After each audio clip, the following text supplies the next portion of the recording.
Good morning, everyone. I'm Monica Coleman. It's Sunday, June 5th. We're waking up to a wet morning here in Sacramento. Carly Gomez will let you know how the overnight showers may play a part in a cool down. But first, let's get right into our top stories.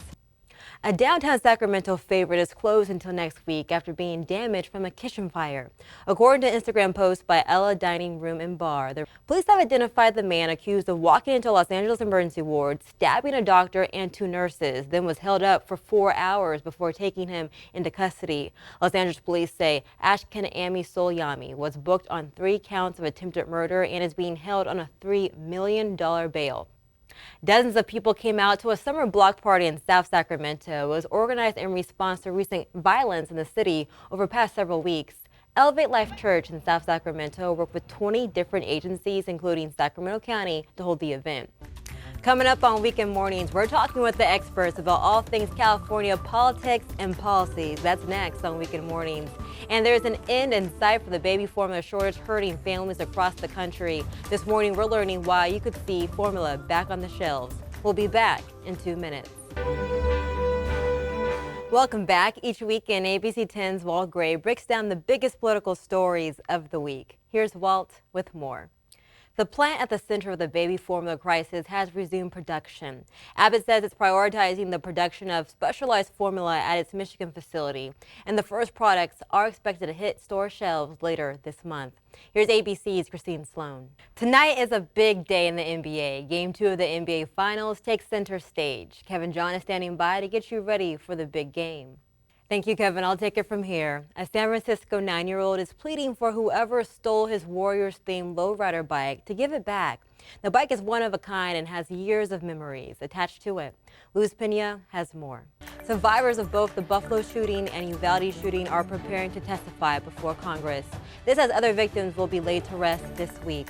Plus, researchers with the California Water Board believe they know what's causing unsafe levels of E. coli in the American River. We have that answer coming up. New details emerged in the investigation into the shooting at Robb Elementary School in Uvalde that left 19 students and 2 teachers dead. 3 more victims will be laid to rest this weekend as survivors of the Uvalde shooting, along with survivors of the mass shooting in Buffalo, prepare to testify before Congress.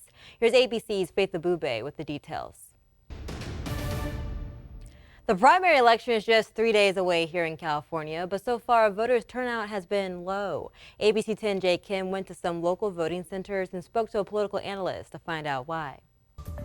Turning now to some of today's top stories. Researchers with the California Water Board have learned what's been causing unsafe levels of E. coli along the American River for years. ABC 10's Giacomo Luca found out how animals are involved.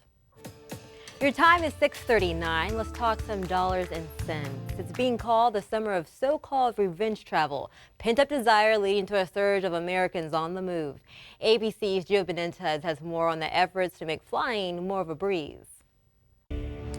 Welcome back. If you're keeping an eye on the time, it's 6:45. Let's verify. Period tracking apps help women monitor information related to their menstrual cycles, like when their next one is due or when they might be fertile.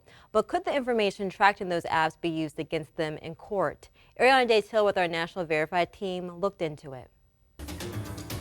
This teen making her college dreams come true at 17 years old. One of her biggest dreams was to get accepted into an Ivy League school, so she applied to all 8 of them. But it was Harvard that won her heart in the end. With a full ride this fall, she says she is so appreciative of her family pushing her to be her absolute best and wants everyone to know this, that anything is possible. She is the first Nigerian American in her family to go to college.